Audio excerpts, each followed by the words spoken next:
La stranezza è un film sull'ispirazione creativa. Lei ci mostra un Pirandello in crisi che cerca di dare forma alle idee nella sua mente. È qualcosa con la quale si è dovuto misurare anche lei? Beh, tutti quelli che hanno a che fare con le storie, che vogliono raccontare storie, prima o poi si imbattono in una crisi creativa, comunque in una difficoltà. È un labirinto da cui si può uscire o non uscire. Quindi è sicuramente una cosa che ho provato. La prima di 6 personaggi in cerca d'autore fu accolta malissimo da parte del pubblico. Eppure quell'opera ha cambiato l'idea di teatro. Crede che oggi una rivoluzione del genere sia ancora possibile? Io mi auguro di sì. Certo c'è molto più conformismo, e c'è molto più omologazione e quindi anche l'originalità di un pubblico che si ribella e che poi invece sa riconoscere il valore di una cosa diventa molto più difficile. È come se oggi tutto avvenisse prima, perché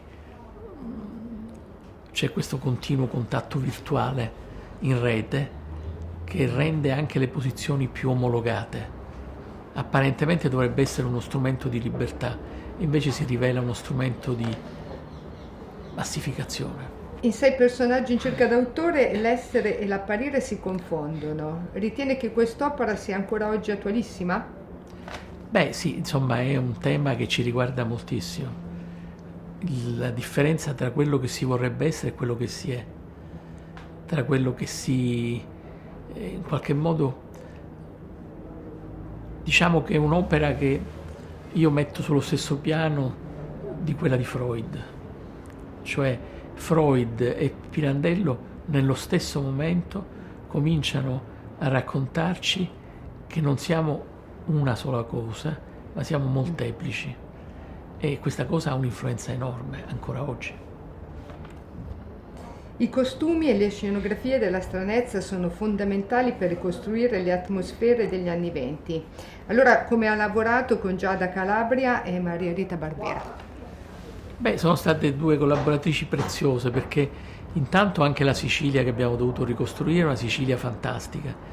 E ad Agrigento la casa di Pirandello secondo me è stata rovinata, hanno fatto un museo digitale, prima era una casa visitabile dove c'erano le suppellettili, il letto, la scrivania, oggi ci sono delle finestre digitali, hanno fatto un enorme parcheggio per gli autobus, quindi non ho potuto girare lì.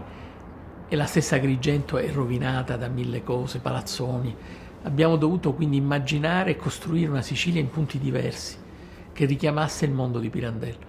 E per i costumi è stata un'opera veramente straordinaria da parte di Maria Rita Barbera, che ha, attraverso fotografie e documentazione, rimesso in piedi una società, perché quel costume ti serve a ricordarci da dove veniamo, sia negli strati popolari sia negli strati più ricchi.